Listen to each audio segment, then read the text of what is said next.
Hello, my friend. Today I will tell you another long-forgotten legend. Close your eyes and let the magic transport you to Middle-earth. Our journey begins.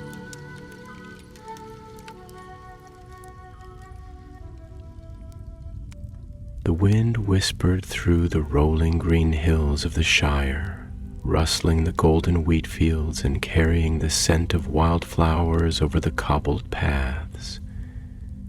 It was the kind of evening that should have been filled with nothing but peace, a sky blushing in hues of pink and gold, the last light of the sun stretching lazily across the horizon. Smoke curled from the chimneys of hobbit holes, and the warm glow of lanterns flickered from round windows, their light casting long soft shadows across the land.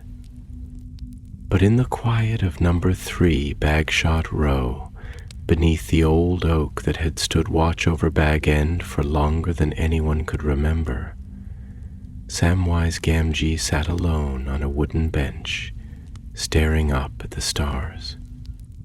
The world had been saved, the darkness driven back.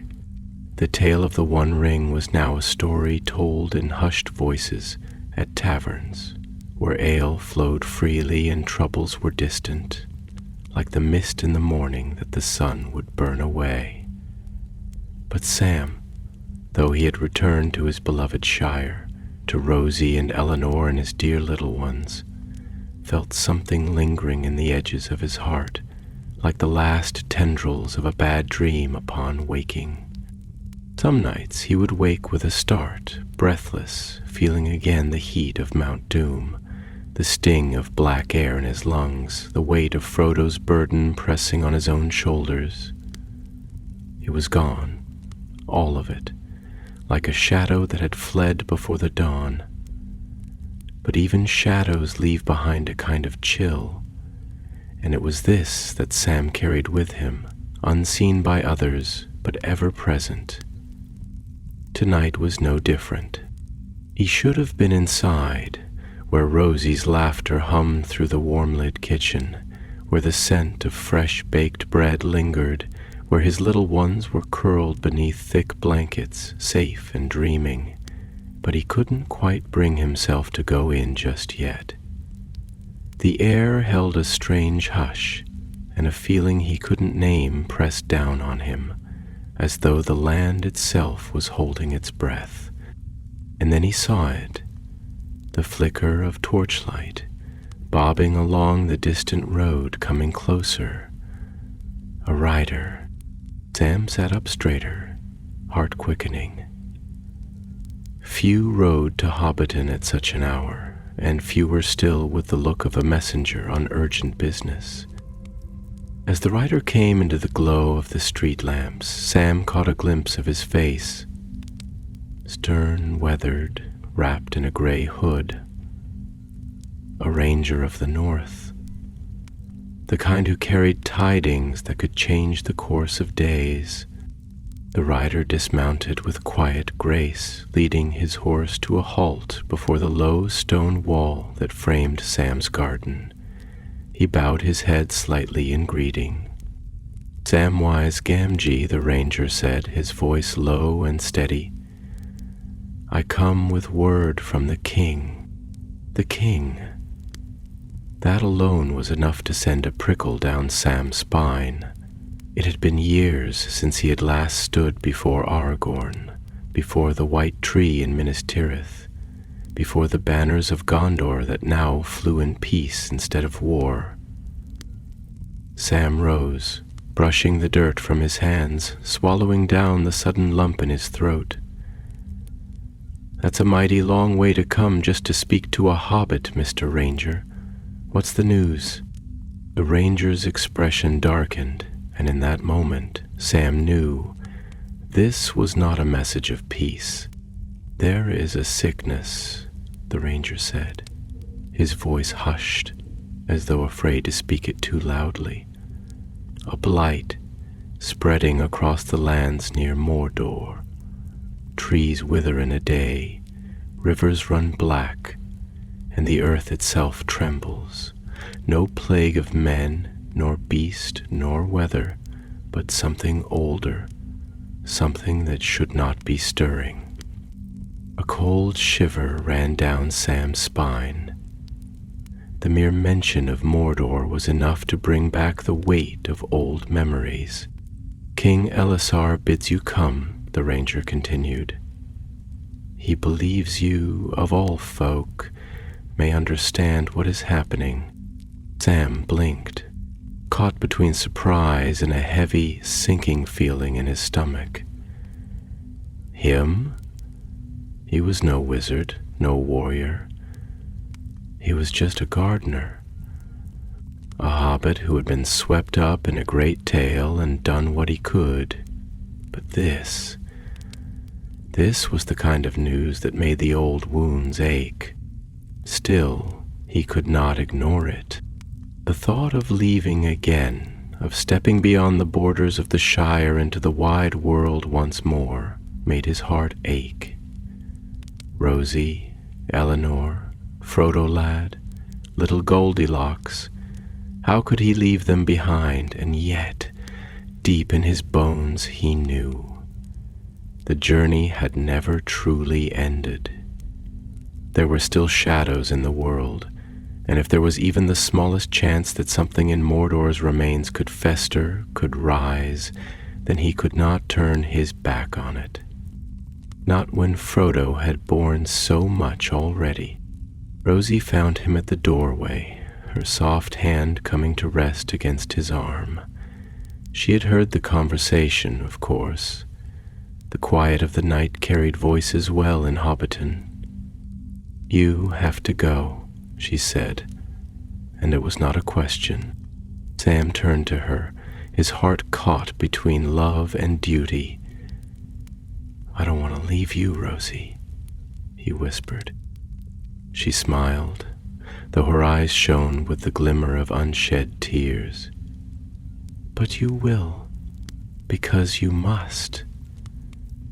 She lifted a hand to brush his cheek, calloused from years of work in the garden. You don't belong only to the Shire, Sam, not anymore. You're part of something greater. He closed his eyes, pressing his forehead against hers. A part of him wished he could turn away from the call, wished he could simply stay here where all was safe and warm. But another part, an older part, knew that the road was calling again. That night, as he gathered what little he would take with him, Sam stood before a small wooden box on his bedside table. Carefully, he opened it, revealing a delicate white gem set in silver, a gift from the Lady Galadriel herself. The light within it flickered softly, as though whispering of things beyond his understanding. With a deep breath, Sam fastened it around his neck. The next morning, before the first light touched the hills, he rode out, and the road stretched long before him. The dawn was pale when Samwise Gamgee left the Shire behind, the sky still caught in that fragile moment where the night's last hush lingered before morning stretched itself over the hills. The world smelled of damp earth and cool mist, the fields of wheat and barley holding the silver remnants of the night, each stalk bending under the weight of dew. The road was soft beneath the hooves of his pony, and as he rode past the hedgerows that framed the gentle slopes of the green hills, he felt for a fleeting moment the stillness of the land, the kind of peace that belonged only to home. It was a peace he had fought for, and yet he could not hold it, not with the weight of duty pressing upon his chest like the heavy autumn fog that still clung to the hollows of the land. His fingers brushed against the small glass phial tucked beneath his cloak, the light of Arundel slumbering within it, faint but ever present. It had been long since he had last needed it, yet he had taken it without thinking, as if his hands had remembered something his heart had not yet spoken aloud. He did not know what awaited him beyond the borders of this quiet world, but he knew, deep in his bones, that light would be needed in some dark place before this road reached its end. The wind stirred in the grasses, and Sam let out a long breath, pressing a hand to his chest as if to steady something trembling within him. He thought of Rosie, of the warmth of her touch, the softness of her voice when she told him that she understood, more than he could put into words. The pull of the road, the quiet, inexorable call of the wide world that had never truly released its hold on him. She had looked at him with eyes full of something more than sorrow, something deeper, something ancient, as though she had always known that this moment would come, that she had married not only a gardener, not only a hobbit, but a soul bound to something vast and distant, like a river that must one day return to the sea. He had kissed her hands before he left, had held them as if they were the last solid thing in all of Middle-earth, and she had only smiled, sad but steady. "You come back to me, Samwise Gamgee," she had whispered, pressing a hand over his heart. "Not just in body, but all of you. I won't have you carrying ghosts back home again." The words haunted him now as he passed beneath the arching boughs of a great oak, its leaves rustling like whispers of forgotten things. How could he promise that? Hadn't he already left something of himself behind, all those years ago, on the blackened plains of Mordor? Could he ever truly return whole? The sun climbed slow and golden, burning away the last of the mist as the miles fell away beneath him. The smell of tilled earth and autumn apples filled the air, but as the hours passed, the Shire's gentle scent faded into the crisp, wild breath of the world beyond, the deeper, richer scent of Middle-earth unbound. The trees grew taller, their branches twisting like arms reaching skyward, the roots of the land seeming to thrum with something older than any song of men or elves. By midday he had left the last of the hobbit farms behind, passing into the wilder lands where the hills stretched broad and endless, the road narrowing into little more than a worn path, trodden only by the feet of travelers, rangers, and wandering folk who did not linger long in one place. It was here that he met his first companion.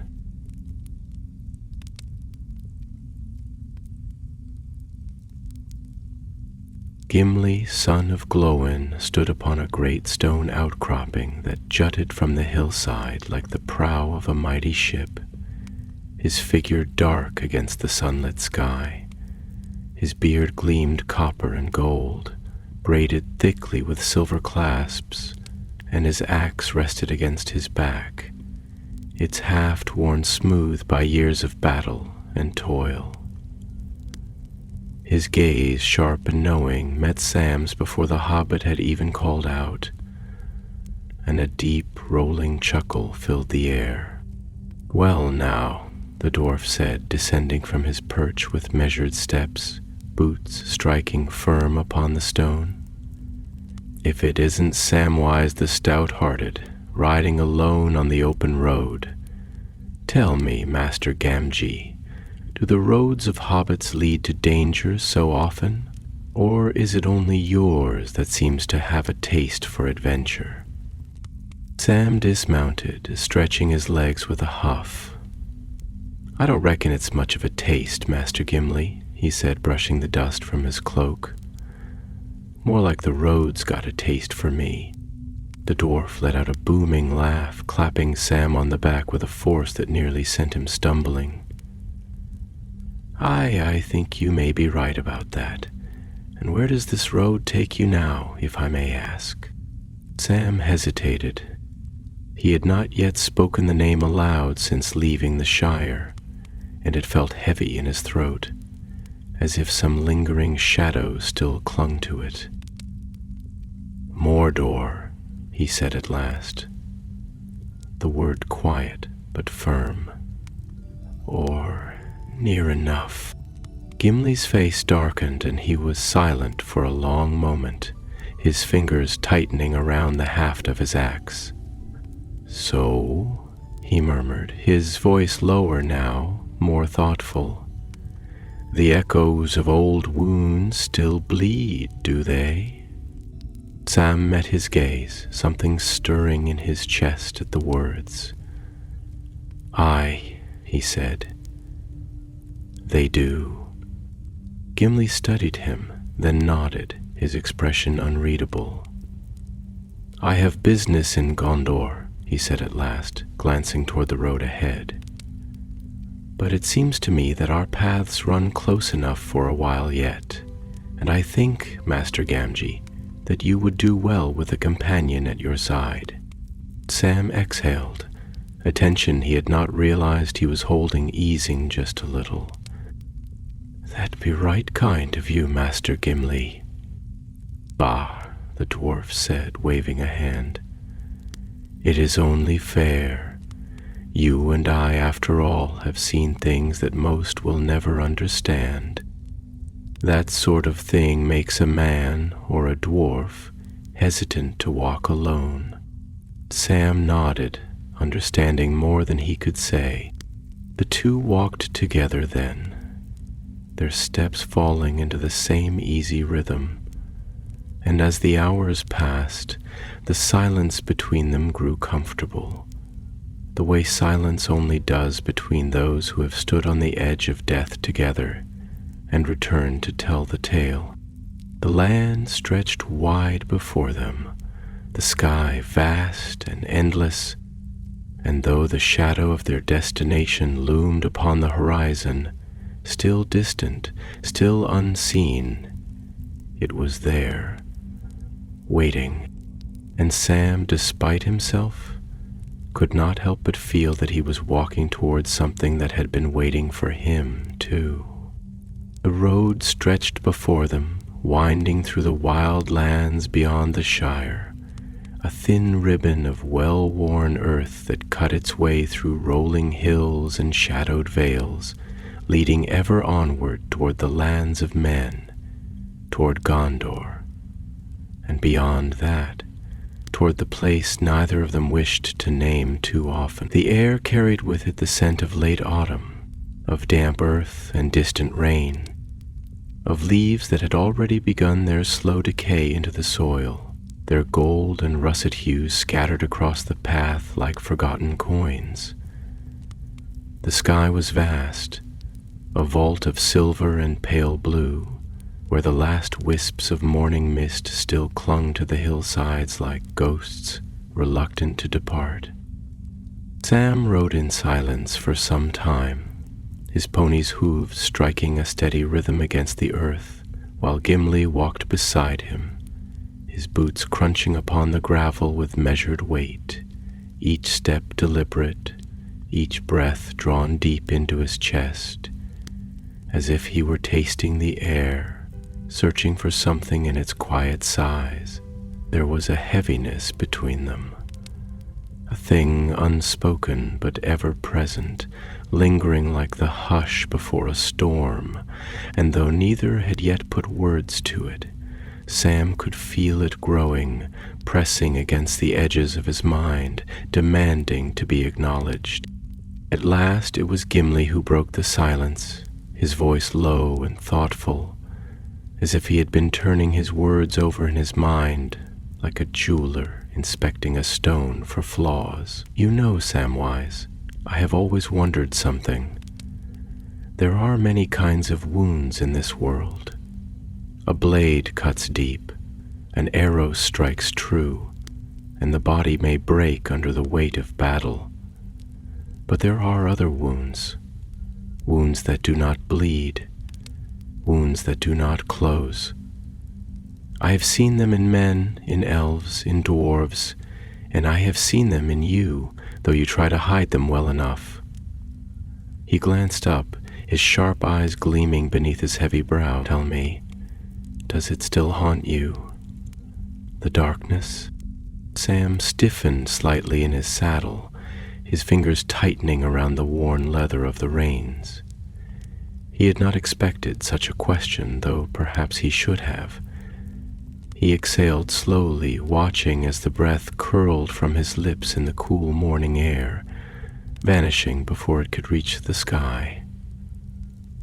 "Aye," he admitted at last, his voice quieter than he had intended, as if speaking the words aloud might give them more power than they already had. "It does. Not always. Not every day. But there are times when it comes back, creeping into my thoughts like ivy through a stone wall, winding its way into the cracks, taking root where I thought nothing could grow again. And when it does, I remember it all, the heat, the smoke, the weight of the ring pressing against me like a mountain ready to fall, and I wonder sometimes if I ever truly left that place behind, or if some part of me is still there, lost in the ash and the ruin, waiting to be found." Gimli nodded slowly, as if he understood, as if he had expected as much. "There is a saying among my people," he said after a long pause. "A miner who delves too deep must learn to carry the weight of the stone upon his back, for the mountain does not forgive those who forget its burden. I think the same is true of great deeds. You went deep, Samwise, deeper than most will ever go, deeper than they will ever understand, and now you carry the weight of that journey upon your back, just as Frodo did, just as all who walk in the shadow of great things must do." Sam considered this, letting the words settle in his mind like pebbles dropped into a still pond, their ripples spreading outward, touching thoughts he had not dared to give shape before. "Maybe that's true," he murmured. "Maybe we do carry it, always. But it doesn't seem fair, does it? To do what had to be done, to walk through fire and shadow, and then to carry the memory of it like a chain around your neck." He shook his head, his expression troubled. "Sometimes I wonder if Frodo was right to leave. He carried it longer than I did, bore the worst of it, and in the end he couldn't stay, not truly. The Shire was still beautiful, still full of light and laughter, but he couldn't see it the same way anymore. And now I wonder if one day I'll wake up and find that I can't see it either." Gimli was silent for a long time, his gaze fixed upon the road ahead, as if the answer to such a question might be found in the horizon itself, written in the sky like an old tale waiting to be read. At last he spoke, his voice measured, his words heavy with the weight of his own thoughts. "Perhaps that is the price of walking through darkness," he said. "Not that we forget the light, but that we see it differently. The world is still the same, Samwise Gamgee, but you are not. And that is a truth that cannot be undone."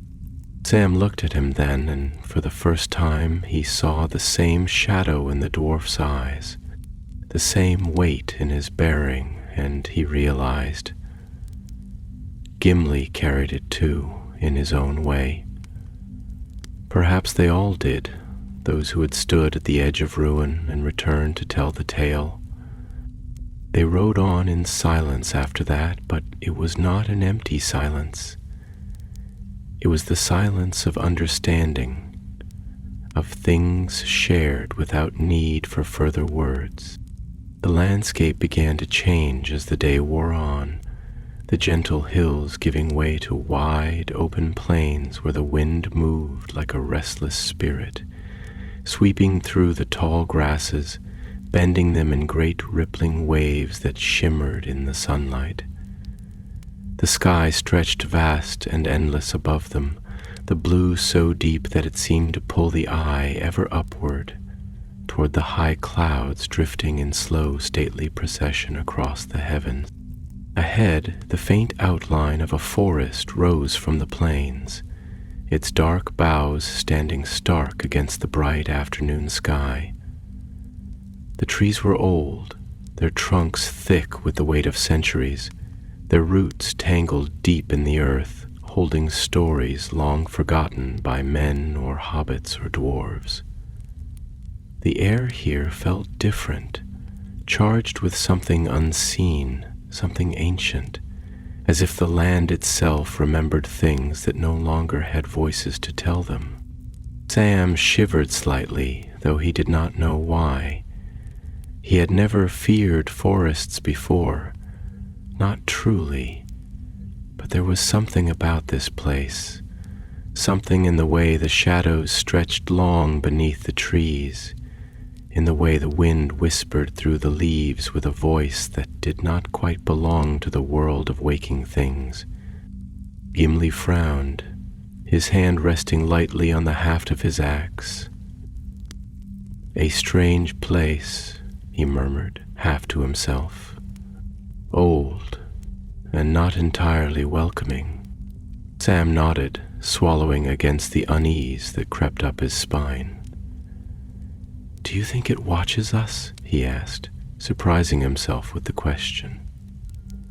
The dwarf glanced at him, his brow furrowing slightly.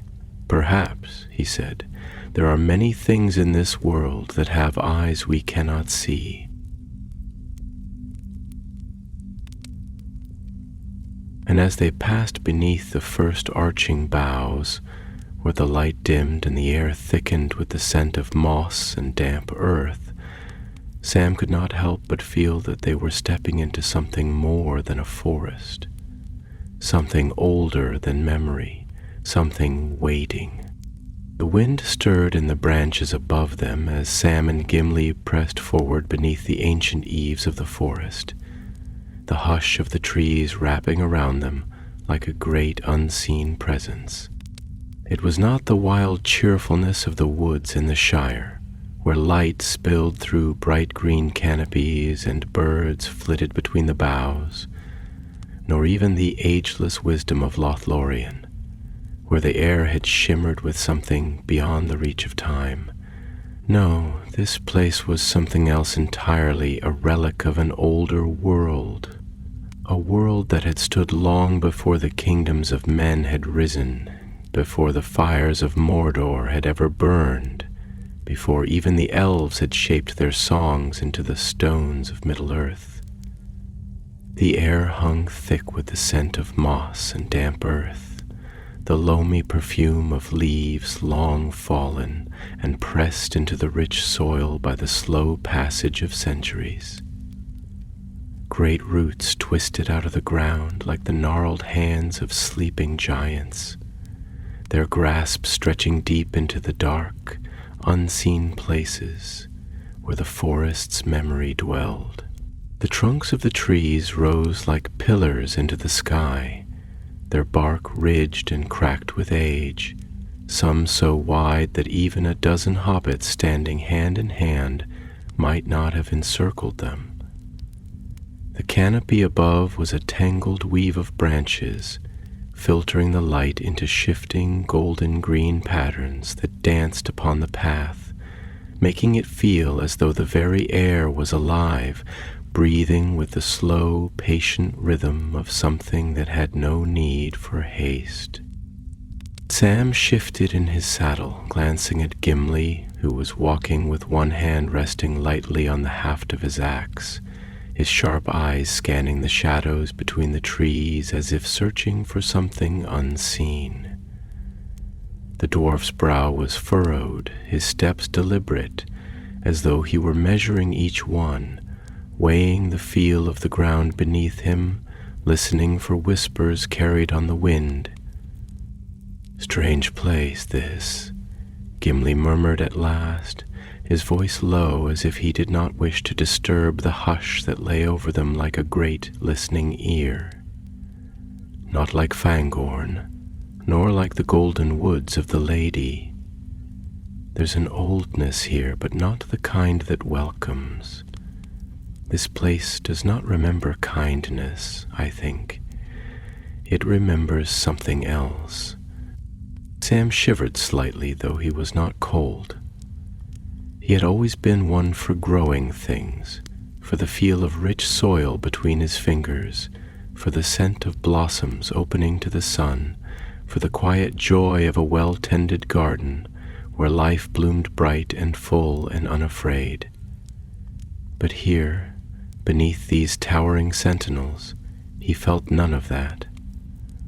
There was no malice in this wood, no lurking threat, but neither was there warmth. It was a place apart, a place that watched without speaking, that held its thoughts close, that did not bend itself to the will of those who passed through it. "It's like stepping into a dream you don't quite remember," Sam said at last, his voice hushed, as though he feared that speaking too loudly might break something fragile in the air around them. "One of those dreams where you know you've been there before, only you can't place when or why, and everything feels just a little too big and a little too small all at once." He glanced at Gimli, feeling almost foolish for saying it aloud, but the dwarf only nodded, his expression thoughtful. "There is truth in that, I think," Gimli said, stroking his beard. "Some places remember more than others. Some places hold on to the past like a miser hoards his gold, unwilling to let go, unwilling to move forward. They are not evil nor good, but something else, something old and watchful and bound to the weight of years. Aye, Samwise, this is such a place." Sam exhaled, trying to shake the unease creeping through him.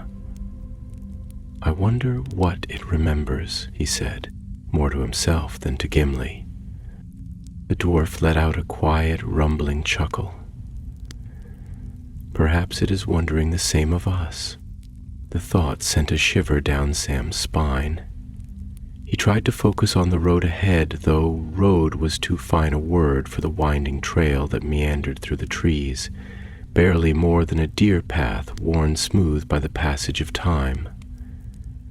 The further they traveled, the more he felt the weight of the place pressing against him, not as a threat, but as something vast and unknowable, something that did not care for the presence of travelers, and yet did not turn them away. After a time he spoke again, though his voice was softer now, almost contemplative. "You ever wonder," he began, hesitant, "if places like this remember the world before us, before men and dwarves and even elves? If they hold things older than stories, things that no one remembers anymore?" Gimli's gaze turned distant, his steps slowing slightly, as if Sam's words had turned his thoughts down an unexpected path. "Aye," he said after a long pause, "I wonder. There are mountains in the deep places of the earth, stones older than any tongue that still speaks, rivers that have carved their paths since before the stars were set in the sky. And there are trees that have stood longer than the names of kings, that have watched the rise and fall of empires, and yet never moved, never changed, save for the slow turning of seasons. Perhaps they remember more than we ever will. Perhaps they see us as we see the lives of mayflies, brief flickers of movement, passing shadows that vanish before they can leave a mark." Sam frowned, gripping the reins a little tighter. "That's a troubling thought," he admitted.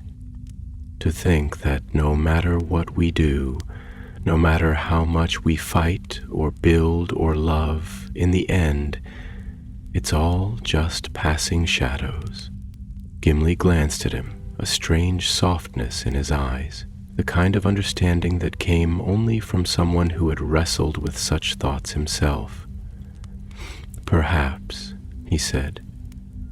But then again, Samwise, perhaps not. Shadows fade, but they are not without meaning.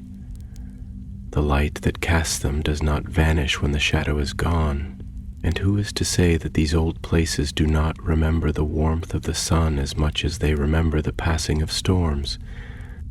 Sam let the words settle in him, turning them over the way a gardener turns the soil, looking for roots, for meaning. He thought of Frodo, of the quiet strength in his eyes, of the way he had carried a weight that no one else could truly understand, and he thought of how even now, even far across the sea, he still lived, not a shadow but a light, shining in some distant land beyond Sam's reach. Perhaps even if time washed away all else, even if the years turned mountains to dust and rivers to dry beds of stone, the things that truly mattered, the love, the friendship, the courage, would remain. And perhaps somewhere beneath these ancient roots, in the deep places where no voices had ever reached, the forest remembered that too. The thought brought a strange sort of peace, quiet and steady, like the deep roots of an old tree that did not sway with the wind. Sam sighed, adjusting his grip on the reins, and when he spoke again, his voice was lighter, as though some weight had lifted, if only just a little. Well, no sense in troubling ourselves over what trees remember, I suppose. We've got enough to think on as it is. Gimli let out a chuckle, the warmth returning to his voice. Aye, that we do. But mark my words, Samwise. One day when I am old and gray, I shall sit beneath an ancient tree and listen very carefully, and if I hear it whispering your name, I shall know that you, of all folk, left a mark even the roots could not forget. Sam laughed at that, shaking his head, and for the first time since entering the forest, the weight of the place felt just a little lighter, as though the trees, in their deep and endless silence, had listened and had understood. The forest began to thin as the afternoon wore on, the vast and ancient canopy above them unraveling into patches of open sky, where the sunlight now fell in broad golden shafts, catching the drifting motes of dust and pollen that hung in the air like tiny stars suspended in some slow, endless dance. The path, once swallowed in the roots of old trees, grew firmer beneath them, its edges framed by dense undergrowth, where brambles clung to the stones and wildflowers, pale and delicate, bent toward the light that found its way through the gaps in the leaves. It was the kind of place that felt on the edge of two worlds, neither the dark and brooding depths of ancient woodlands, nor the wide rolling openness of the plains beyond. It was a liminal place, a borderland between shadow and sun, where the air still held the echoes of things long past, but where new life pushed up from the soil, defiant and eager to reclaim what time had forgotten. Sam let out a slow breath as they emerged into a clearing, his eyes lifting to the sky that stretched above them, pale blue streaked with thin, wispy clouds that seemed to drift without hurry, as if time itself had slowed here. He had not realized how heavy the weight of the trees had been until now, nor how much he had been holding inside his chest, like a breath too long restrained. He had not spoken of it, not even to Gimli, But there had been something in those woods, something he could not name, pressing against his thoughts, stirring things in him that he had not meant to stir. It was as if the very roots of that place had reached into him, searching, pulling at old memories, at wounds he had thought long buried. Now, standing in the sunlight, he felt it begin to ease, like a knot loosening in his chest, though not entirely gone. No, it lingered, like the scent of rain long after the storm has passed, or the echo of a voice in a room now empty.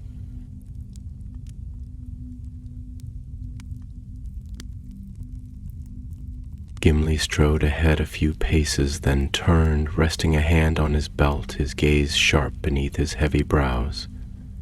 "Well now," he said, surveying the land before them, "that's better, isn't it? I tell you, Samwise, there are old places in this world that do not much care for visitors, and I'd wager that wood was one of them. Still, it let us pass, so I suppose we should take that as a kindness, or at least an indifference." Sam nodded, though his thoughts were still half lost in the feeling of the place they had left behind. "Aye," he murmured, then, shaking himself free of his reverie, he glanced up at the dwarf. "But tell me, Master Gimli, have you ever been to a place that felt like it knew you? Like it wasn't just land or trees or stone, but something more? Something that had eyes, though you couldn't see them?" Gimli tilted his head slightly, considering the question with a kind of measured thought that came from a lifetime spent in places that most folk had never dared to tread. "Aye," he said after a long moment, "once or twice. The halls of Khazad-dûm had something of that feeling, even after they had fallen to ruin. You could walk those tunnels and feel the weight of the past pressing in on you, like a voice you could almost hear, whispering just beyond the reach of sound. And the Golden Wood? Lothlorien. Well, that was another matter entirely. It did not whisper. It did not press. It simply watched, and it knew, and that was enough. The elves understand such things better than we do, I think. They live long enough to see the patterns of the world in ways we cannot." Sam frowned, his fingers tightening briefly around the reins. "Do you ever wonder," he said, hesitating slightly, as though unsure whether he wished to put voice to the thought, "if places remember us just as we remember them? If maybe one day, long after we're gone, the earth will hold some trace of our footsteps, some whisper of the things we said or the things we carried in our hearts?" Gimli exhaled, a deep, thoughtful sound, and for a long moment he did not answer. When he did, his voice was softer, quieter, the weight of years settling into his words. "I think, Samwise, that we do not pass through this world unnoticed. No matter how small we may seem in the grand span of things, a stone cast into a river may be swallowed by the current, but the ripples it makes go on and on long after the stone has sunk from sight. So it is with us. We leave ripples, even when we do not see them, even when we do not mean to." Sam let the words settle in him, letting them sink into the quiet spaces of his thoughts, like seeds pressed into soil waiting for rain. The land stretched before them now, rolling in long, gentle waves, the grass turning golden in the late afternoon light. Far ahead in the distant haze of the horizon, the first dark smudge of the mountains could be seen. Small yet, but unmistakable, rising against the sky like the first shadow of something vast and waiting. Mordor lay beyond them, still distant, still unseen, but its presence was already beginning to press against the edges of Sam's mind. like a cold wind creeping in before the storm. He had thought once that he would never return to that place, that he would never again see the blackened plains, the jagged teeth of rock, the sky stained with the memory of fire and smoke. And yet here he was, walking the long road once more, feeling the weight of something vast and unspoken settling upon his shoulders. He did not know what he would find there, nor what waited for him beneath the shadow of that place, but he knew, with the quiet certainty of one who had already walked to the very edge of the world, that some things do not simply end. Some things linger. And as the road stretched on, winding ever forward toward the place where the past still whispered in the ashes, Samwise Gamgee felt in the deepest parts of his heart that this journey was not merely one of duty, nor even of memory. It was something else entirely, something that had been waiting for him all along. The road stretched long before them, winding through the golden plains that rippled like the waves of a vast, wind-stirred sea. The sun hung low in the western sky, its amber light spilling over the land, casting long, wavering shadows that danced upon the ground with each whispering gust of wind. The grasses swayed, their dry, rustling voices rising in soft chorus, as if whispering secrets to the sky, old songs of forgotten summers, of footfalls long vanished, of the shifting hands of time. There was a stillness here, a quietness that was neither welcoming nor hostile, but simply watchful, as though the land itself was pausing to see what manner of travelers had come to tread upon its back. Sam rode in silence, his hands loose on the reins, his gaze fixed upon the far horizon where the mountains now stood clearer, their dark forms rising against the sky like jagged sentinels, looming and patient, as if waiting for him to draw near. They were still distant, still softened by the haze of the evening light, but they were no longer merely a thought, no longer just a distant place upon a map. They were real, and they were waiting. Beside him, Gimli walked with steady purpose, his broad shoulders moving in rhythm with his strides, his boots striking the earth with a measured weight, as if marking time in some unspoken march. The dwarf had been quiet for some time, his thoughts seemingly as distant as the mountains themselves, but at last he let out a low rumbling sigh, stroking his beard as he glanced towards Sam, his eyes sharp beneath his thick brow. "You know," Gimli said at last, his voice rich and deep, a voice that carried the weight of stone and iron, the timbre of deep places, of halls carved beneath mountains, where time was measured not in the rise and fall of kings, but in the slow shifting of the earth itself. "I have often wondered, Samwise, what becomes of a place after great darkness has passed over it. I have walked through battlefields where the dead have long since been buried, where the grass has grown tall and green, where the wind carries no memory of the war that once raged there. And yet, when I stood in those places, I could still feel it, like a shadow lingering beneath the surface, like an echo just beyond the reach of hearing. Tell me, do you think a land can heal after it has known such things? Or does it always carry the stain of what was done there?"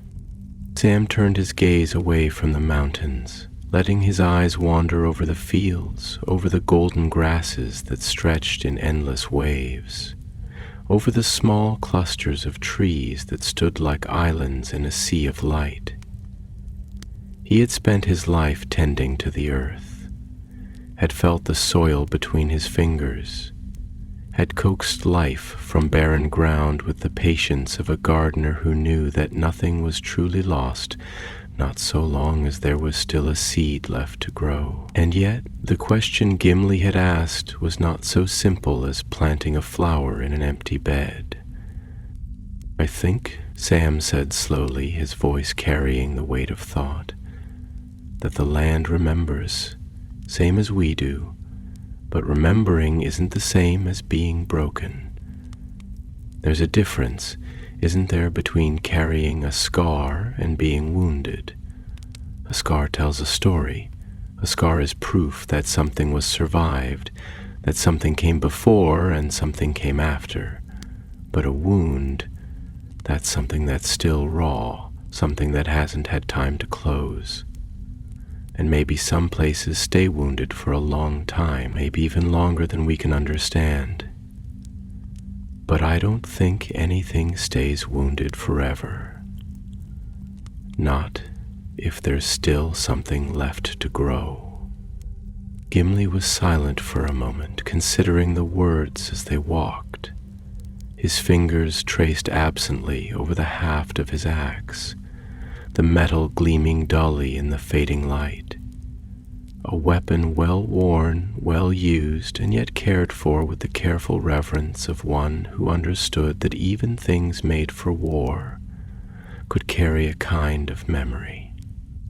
"There is wisdom in that, I think," the dwarf said at last, nodding slowly. "I have seen stones shattered, seen halls burned and broken, seen places where the bones of the past still lie unburied beneath the earth. But I have also seen stone reforged, seen new halls rise where old ones fell, seen gardens bloom where once there was only ruin. And perhaps that is the way of things, Samwise. Perhaps the world is not so much a thing of endings, but of beginnings, one after the other, as long as there is someone left to carry the seed." Sam smiled faintly, his fingers brushing absently over the pocket where he carried a small pouch of soil from the Shire, a habit he had never quite given up. It was a silly thing, maybe, carrying a bit of home with him wherever he went, but he liked to think that there was something in that. Something in the idea that no matter how far he traveled, no matter how dark the road became, he still had a piece of green and growing earth with him. A reminder that even in the most barren of places, life could still take root. The wind shifted, carrying with it a scent that was different from before, something dry and faintly bitter, something that spoke of lands where water was scarce, where the air tasted of stone and dust. Sam stiffened slightly, glancing ahead, and there, just beyond the curve of the land, he saw it. A road, an old road, half buried beneath the creeping fingers of the wild, its stones cracked and weathered, its edges blurred where the grass had begun to reclaim it. It led eastward, toward the mountains, toward the lands that lay beyond. They had reached the edge of something now, the place where the wild lands ended and the old roads began, roads that had once carried the armies of men, roads that had once led to great cities, roads that had borne the weight of war, of sorrow, of long-forgotten dreams. Gimli came to a halt beside him, his eyes narrowing slightly as he looked upon the road, as though he, too, could feel the weight of it, the way it stretched ahead like a scar upon the land, a mark left behind by the passing of time. "We've stepped onto an old path now," the dwarf murmured, "and old paths tend to remember those who walk them." Sam swallowed, feeling the truth of the words settle deep within him. He had walked an old path before, had walked it all the way to the very heart of darkness, had carried something upon his back that had nearly broken him, and now here he was again. standing at the edge of something vast and unknown, standing at the threshold of a journey that felt eerily familiar. But this time there was no burden upon his back, no terrible weight pressing down upon his soul. This time he was not walking in the shadow of the ring. This time he was walking toward it. And though he did not yet know what awaited him beyond that far horizon, he knew one thing with quiet certainty. The land remembered, and soon he would remember too. The road before them was no longer a road in the way that Sam had come to know roads in his quiet years in the Shire, where neat cobblestone paths wound gently through green hills, where the dust beneath one's feet was soft and golden, where the way ahead always felt welcoming, always familiar, as though the land itself had been shaped by hands that loved it, hands that had coaxed it into comfort. No, this was something older, something worn with the passage of countless feet, some marching, some fleeing, some never returning.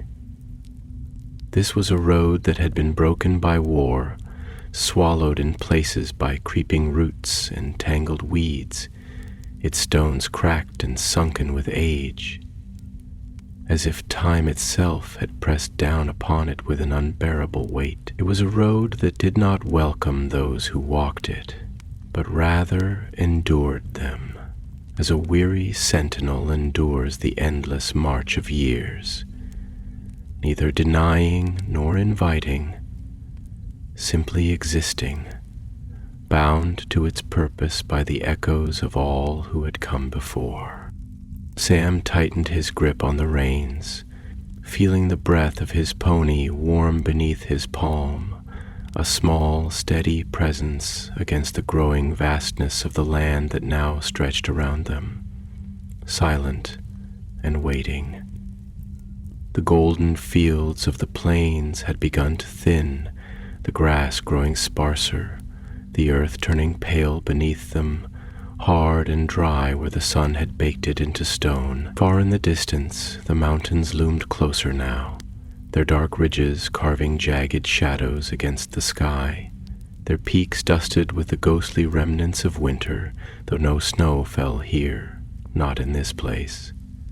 The air had changed too. There was something sharper in it now, something bitter, a whisper of dry winds that carried the scent of old dust, of stone worn smooth by time and emptiness, of a land that had seen the end of many things and held their silence still.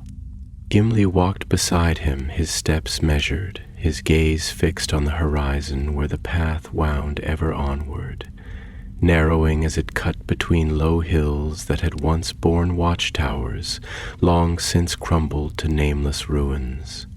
The dwarf had spoken little in the last hour, though his presence was as solid as the earth beneath them, his silence not one of discomfort, but of thought, as though he too was listening, to the land, to the stones, to the unseen memories that stirred in the spaces between words.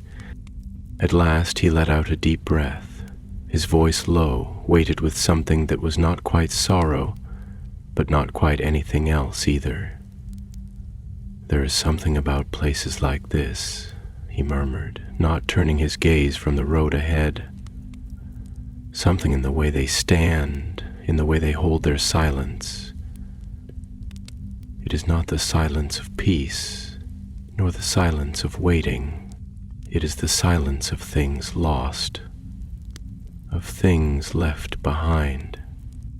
Sam swallowed, feeling the truth of those words settle deep in his chest, like the way old stories settle in the bones of a home, carried in the walls long after the voices that once spoke them have faded. He had known this silence before, had walked through it with Frodo, had felt it pressing down upon them in the wastelands of Mordor, in the long march across Gorgoroth, where nothing grew, where nothing lived, where the air itself had seemed to choke with the weight of things long dead. And yet this place was not Mordor, not yet. The sky above was still blue. The wind still carried the breath of things that lived, even if only barely. But the shadow of it was here, just beyond the edges of sight, lurking in the dust, waiting. "Do you think," Sam said at last, his voice quieter now, as if speaking too loudly might wake something that should not be woken, "that the land can forget in time? That it can let go of what happened here, the way folk do, or at least the way folk try to?" Gimli was silent for a long moment, and when he finally spoke, his words carried the weight of stone, of deep places where time was measured in the slow shift of mountains, not in the fleeting days of men. "No," he said, "the land does not forget. It does not forgive, nor does it carry anger. It simply remembers. As stone remembers the hammer's strike, as the riverbed remembers the flood, as the forge remembers the fire. It does not ask for remembrance, but neither does it release it. And perhaps that is its burden, the same way we carry ours." Sam let the words sit between them, turning them over in his mind, the way he turned soil beneath his hands, feeling for the roots, for the things hidden beneath. He thought of the Shire, of the way it had bloomed after the darkness had passed, of the way the trees had grown tall and strong again, of the laughter that had returned to the fields, as if the scars left behind had never been. And yet he had felt it. In the quiet moments, in the hush of the evenings when the wind whispered through the trees, he had felt it there. The memory of what had been, the weight of things unseen, the faint echo of a shadow that had lingered, even as life returned.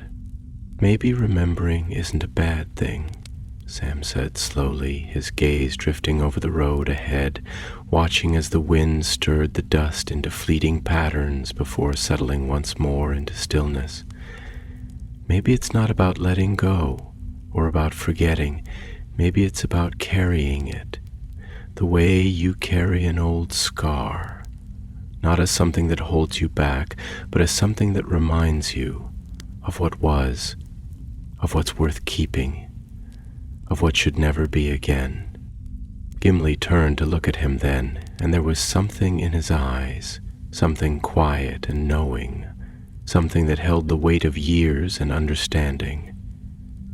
"Aye," he said, "perhaps you are right. Perhaps that is the way of things, not to forget, but to carry forward, to build something stronger, something that will not fall so easily when the winds of the world turn dark again."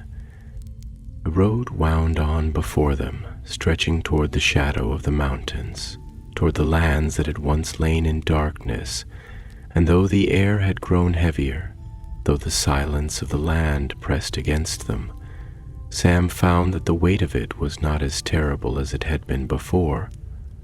There was still a long way to go, still many miles yet to tread, still unknown things waiting beyond the horizon, but the road had been walked before, and it would be walked again.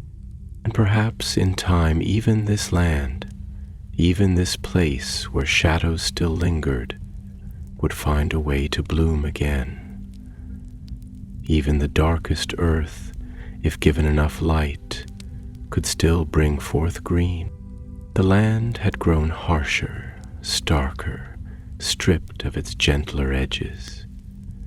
The road was no longer a road, not truly, but the ghost of one, a thin and broken thread unraveling beneath their feet, swallowed in places by the creeping grasp of the wild. The golden grasses of the plains had withered into sparse, brittle stalks.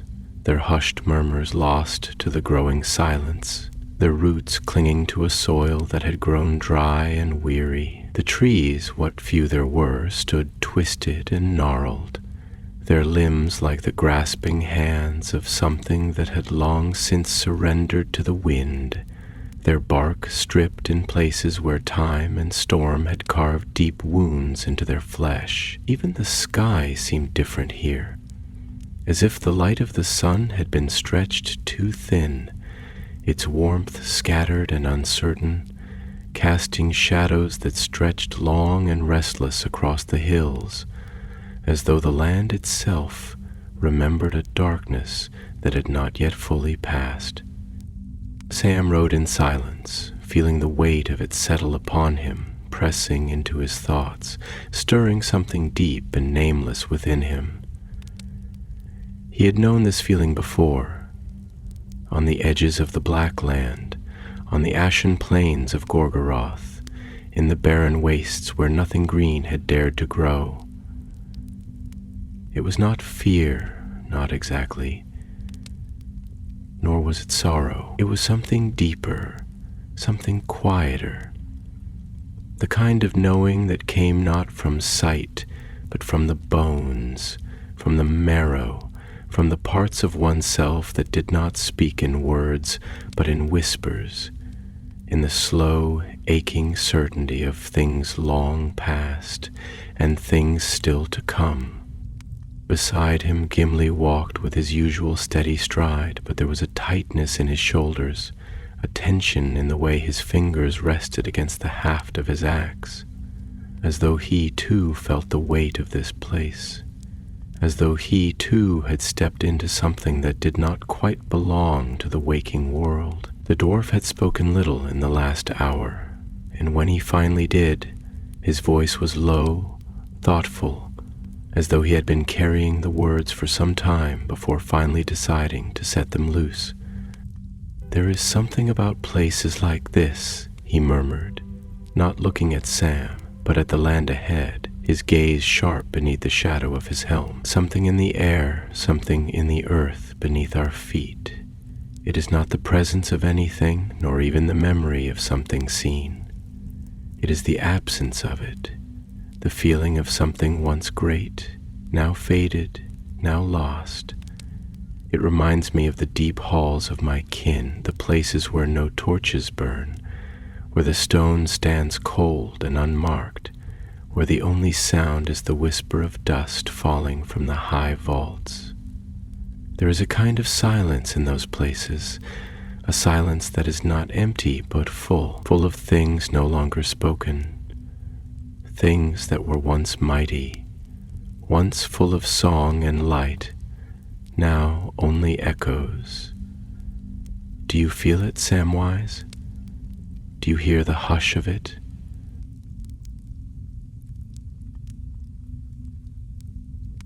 Sam swallowed, shifting in his saddle, his fingers tightening briefly around the reins.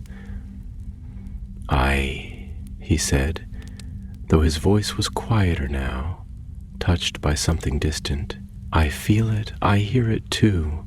It's like stepping into a house that's been empty for too long, where the dust still holds the shape of things that were left behind, where the air itself seems to remember the footsteps that once filled the space. It's not just what's gone that you notice. It's the shape of what was, the way the world adjusts around it, the way the silence carries it." Gimli nodded, his eyes flickering with something unreadable, something old. "Aye. And yet in those places there is something else too, isn't there? Not only loss, not only silence, there is something in the stone, something in the roots of the earth itself, something that lingers, that refuses to be forgotten. A kind of defiance, a kind of waiting."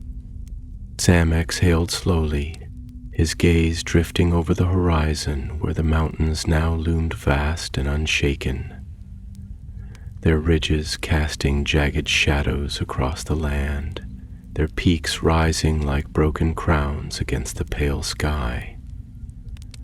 Maybe that's what healing is, he said, almost to himself. Not just forgetting, not just moving on, but carrying it forward, holding on to what matters, letting the rest settle like the dust on an old path. Maybe places like this don't ever truly forget, but maybe they don't have to. Maybe it's enough to remember and to grow anyway.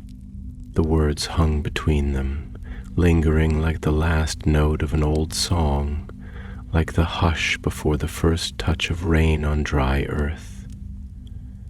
Gimli did not answer at once, but when he did, his voice was steady, filled with something that was not quite sorrow, but not quite anything else either. "There is wisdom in that, Samwise Gamgee," he said at last. "And if the world is just, then perhaps one day even this land, even these stones, will find a way to bloom again." They rode on, the silence settling between them once more, not heavy, but full, rich with things unspoken, with things understood. The road wound onward, stretching toward the shadow of the mountains, toward the lands that had once lain in darkness. And though the air had grown colder, though the hush of the land pressed against them, Sam found that the weight of it was not as terrible as it had been before. There was still a long way to go, still many miles yet to tread, still unknown things waiting beyond the horizon.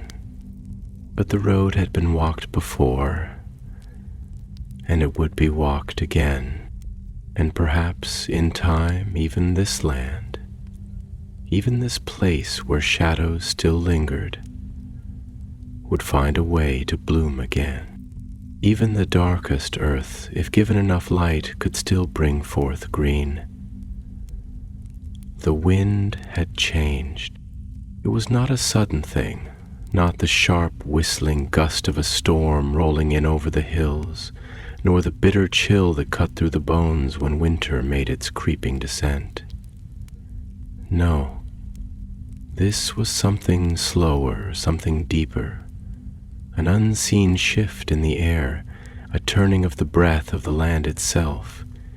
It carried with it a scent that was neither fresh nor foul, neither alive nor dead, but something in between, something that stirred at the edges of memory. It smelled of stone laid bare beneath the sun, of dust that had lain undisturbed for too long, of places where the rain did not fall as it once had, where the roots of trees groped in vain for water that no longer ran beneath the soil.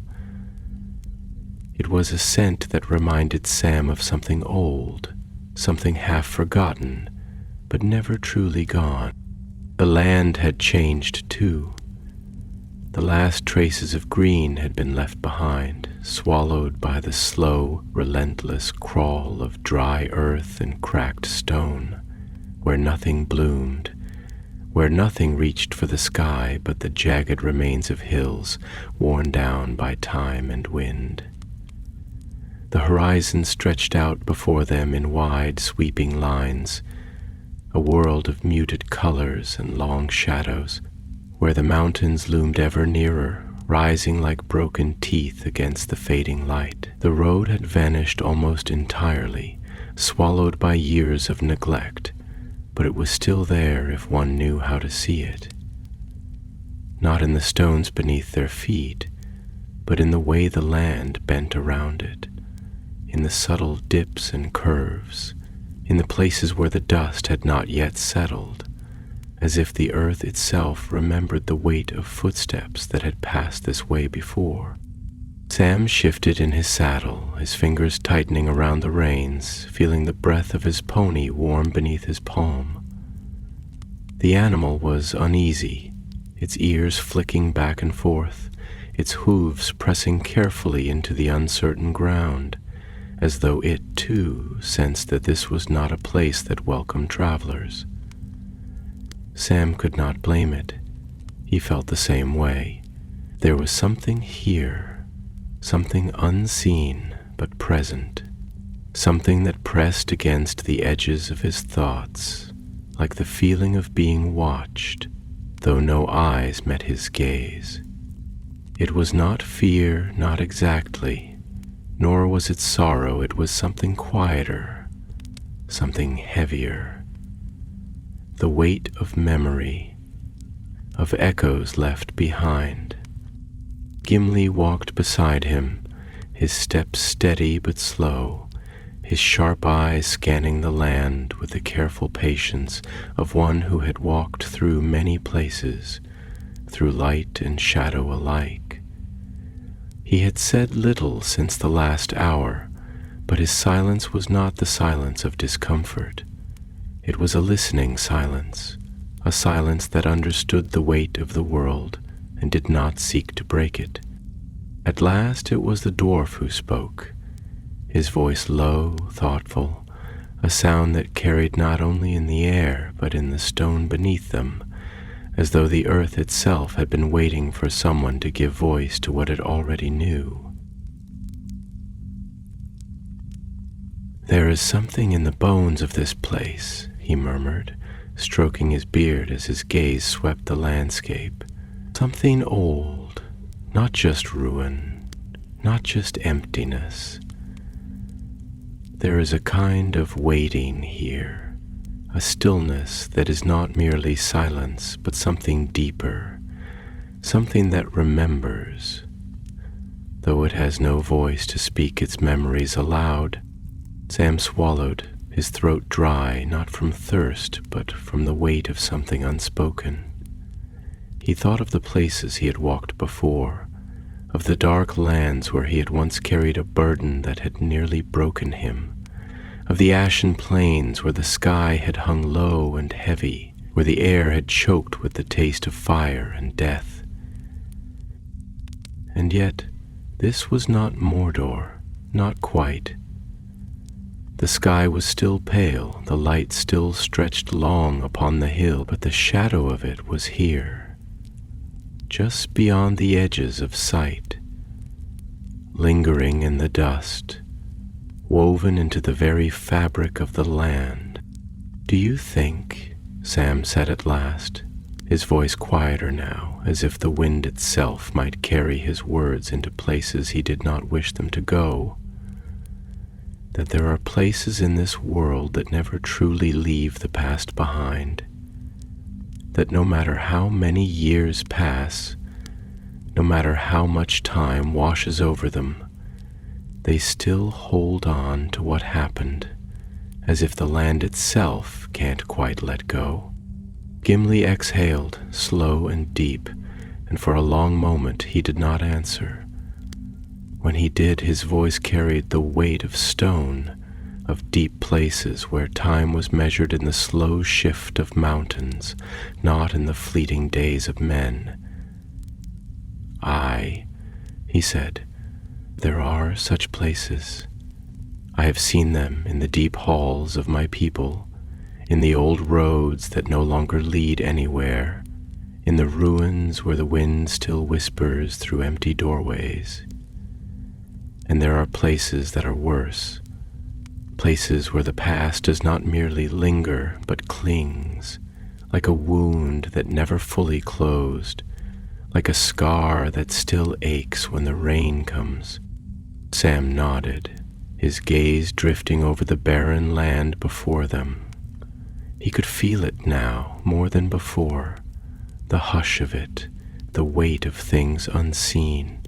He thought of Frodo then, of the quiet in his eyes in those last days in the Shire, of the way he had looked upon the world not as it was, but as something that could never quite be what it once had been. He thought of how, even in the warmth of home, Frodo had carried something with him, something that no laughter or golden sunlight could quite chase away. "Maybe that's what happens to people too," Sam murmured, half to himself. Maybe we carry it the same way the land does, not as a burden, not as something that holds us back, but as something that shapes us, something that makes us who we are. Maybe remembering isn't just about looking back. Maybe it's about carrying forward. Gimli looked at him then, and there was something in his gaze, something quiet, something knowing, something that understood not only the weight of the past, but the way it lived in the heart, the way it shaped the road ahead. "Aye," he said at last, his voice softer now. "Perhaps that is the way of things, not to forget, not to let go, but to walk forward, to take what was and make something new from it, something that will not fall so easily when the winds of the world turn dark again." The road stretched on before them, winding toward the shadow of the mountains, toward the lands that had once lain in darkness, and though the air had grown colder, though the hush of the land pressed against them, Sam found that the weight of it was not as terrible as it had been before. There was still a long way to go, still many miles yet to tread, still unknown things waiting beyond the horizon. But the road had been walked before, and it would be walked again. And perhaps in time, even this land, even this place where shadows still lingered, would find a way to bloom again. Even the darkest earth, if given enough light, could still bring forth green.